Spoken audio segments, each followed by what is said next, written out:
So, I got two subjects today. I don't know which one I want to talk about first, right? I had two conversations yesterday. One with my boy and one with my homegirl I went to school with. So I think I'm going to address the one with my boy, right? I'm going to address that one first. Cookie, I'm talking about you, right? So yesterday I called my boy, right? Called my boy. We're having a regular conversation, talking about life, what's new, what needs to be done, keep each other updated, because we work well together, right? If we need each other to help each other out and shit like that. Somehow we get into a conversation about jobs, opportunity, and future endeavors, like we always do. This is what we always talk about, right? And he was telling me how hard it is to find a decent job, decent pay that comes with benefits, that's not entry level, that is stable, and all of these things that he brung up, they're fair, understandable, 100%, right? Because jobs are hard to find. Decent jobs are hard to acquire. Pay is definitely something that's detrimental to stability and lifestyle, right? And benefits go a long way, especially if you have family. So everything that he's saying, I agree with 100%, right? Now, when I told him, I was like, what jobs are you going for? A lot of the jobs and all the jobs that he's going for are entry-level jobs. So entry-level jobs come with entry-level pay. Entry-level jobs come with lack of job stability, a lot of turnovers when it comes to entry-level jobs. So I said, maybe it's not because, jobs are so hard to find, which they are. Maybe it's because you're going for entry-level jobs. He says, that's all I can get. I said, okay, it's not the only thing that's out here. The reason why you can get entry-level jobs is because you're only qualified for entry-level jobs. Granted, you have a lot of experience on your resume. You've been working years. You have 1,000 jobs. But employers look for certain key factors that sets you aside from entry and management, right? And you have management. He has management experience too as well. But a lot of the things that make that separation is education and military, right? Especially here in El Paso, education or military. So I said, maybe you should go back to school, right? Get a degree. I have a certificate. A certificate and a college degree are in two different spectrums, right? A lot of the time, usually a certificate is specified for one thing. You get a college degree, that's more generalized, regardless if it's in the field that you're going for. You can get a degree in history and work in, accounting, right? But that degree outweighs that certificate a lot of the time, right? Because I don't want to go back to college.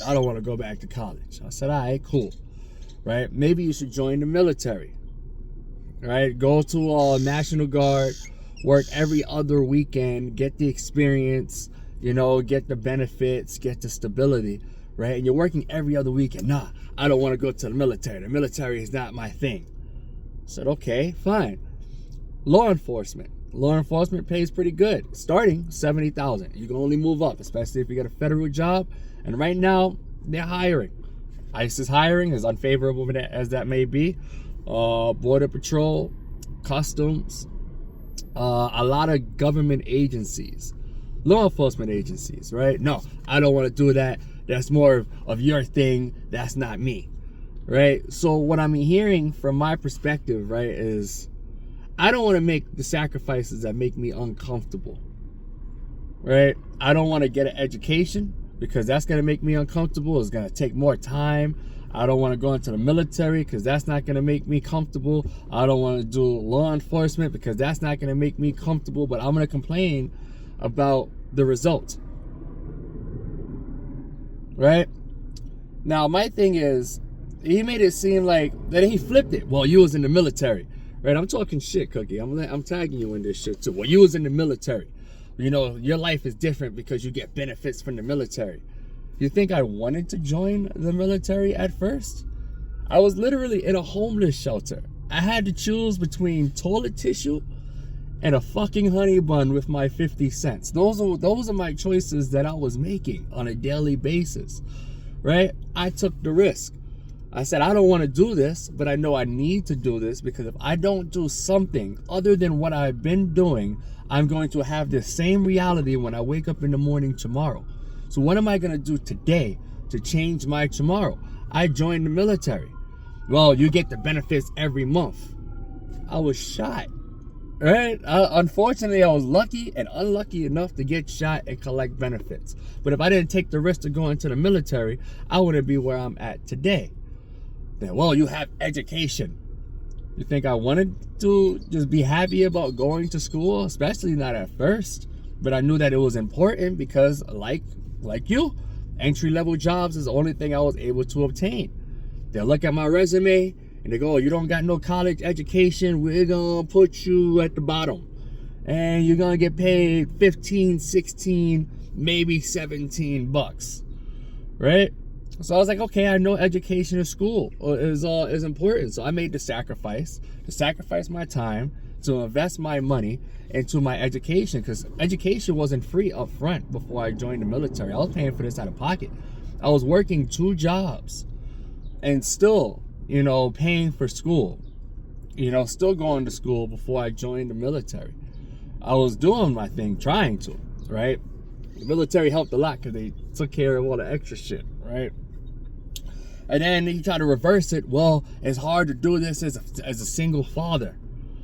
I said, I'm a single father and I'm doing it. The difference between me and you is that you have help. You have a girl at home that can cook, that can clean, that can help you babysit. I don't have a girl at home that can help me cook, that can help me clean, that can help me babysit. I have to hire a babysitter, right? Extra $1,500 a month. I have to hire a babysitter to do that. I don't have the support of a mom, of the moms in my daughter's life like that. You had the support of your baby moms. My baby mom's living out of a hotel, and I had to go through 4 years of fighting for custody, child support, and just being a father. You're gonna have to go through that, right? So my thing is like, when do we take control of our lives? You can't say that I have it easier because my life is in a better thing and it's easier for me. I had to make the sacrifices to get to this point. So what sacrifices are we willing to make to get to a better point? What sacrifices are we willing to make today? My thing is, when do we get out of survival mode? Survival mode is a mindset, and that mindset becomes a reality. If you're always thinking about the problems and you never think about the solutions, you will always have more problems. And that's my thing. So I call bullshit on that. All the excuses that I hear from you, I hear bullshit. I'm calling you on your bullshit. You can't say that there's no opportunity in your solution. And his solution, right, is I want to move to a different state. Well, there's no jobs over here, so I'm going to move to a different state where there's better jobs. So running from something is the solution to things, and you're going to go to a different state with the same problem. You don't have the credentials necessary, right, to obtain what you're looking for, and it's possible. And I'm not talking shit. Because you know what it is, right? But they're going to say, okay, education, a degree. All right? Degree. Right? That's what they're going to look at. These jobs look for that. Like when I was a supervisor and shit, and I had to sit there and hire people, I'll look at the education. And I go, education. All right, cool. I would choose that education over somebody who doesn't have an education. And I've experienced it being in the opposite end of the spectrum too. When I was sitting down for interviews and I got hired, and I asked them, why did you hire me over everybody else that was here? And they said, your education. And I said, okay, I keep getting the same results. So it always falls back to that. I think a lot of the time we're afraid. And we're afraid to make those risks or take those risks that make us uncomfortable. And all we know how to do is survive in survival mode. And all we know how to do is survive in survival mode. So I call bullshit on those excuses because I can say those same excuses, right? If it's something that you want to do, you would do it. If it's something that you really need to do, that you would do it. But don't expect change without changing your pattern.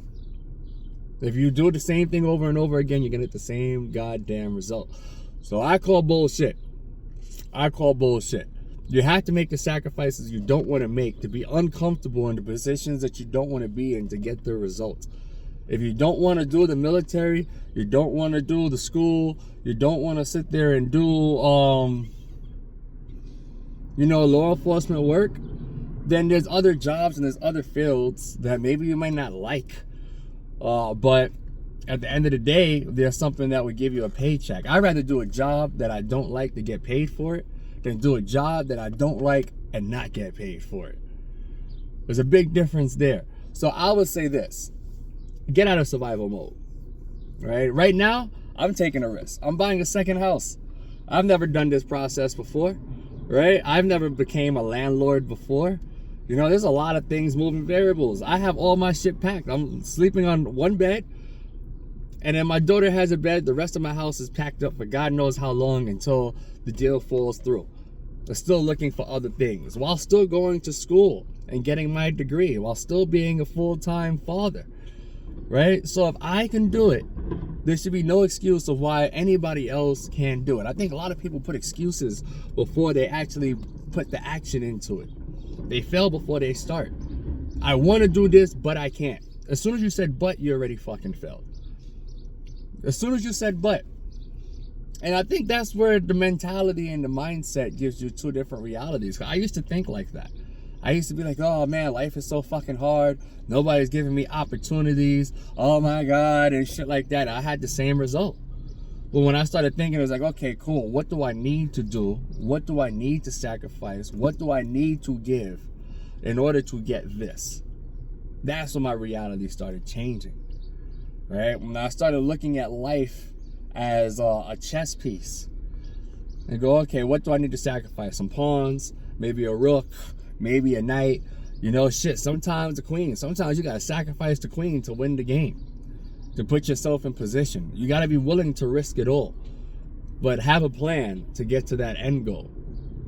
That's my mentality. And I'm not going to say it hasn't worked. It's been working out just great for me. It comes with its setbacks, it comes with its challenges, it comes with stress, it comes with a whole bunch of extra shit. But at the end of all of that, it comes with reward. It comes with peace. It doesn't come with a shoulda, woulda, coulda.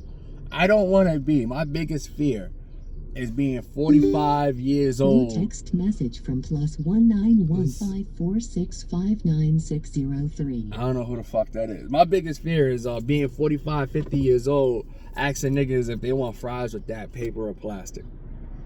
My biggest fear, because when I go to McDonald's, and today there's a nice sweet old lady, she got to be like 60 something years old, maybe 70.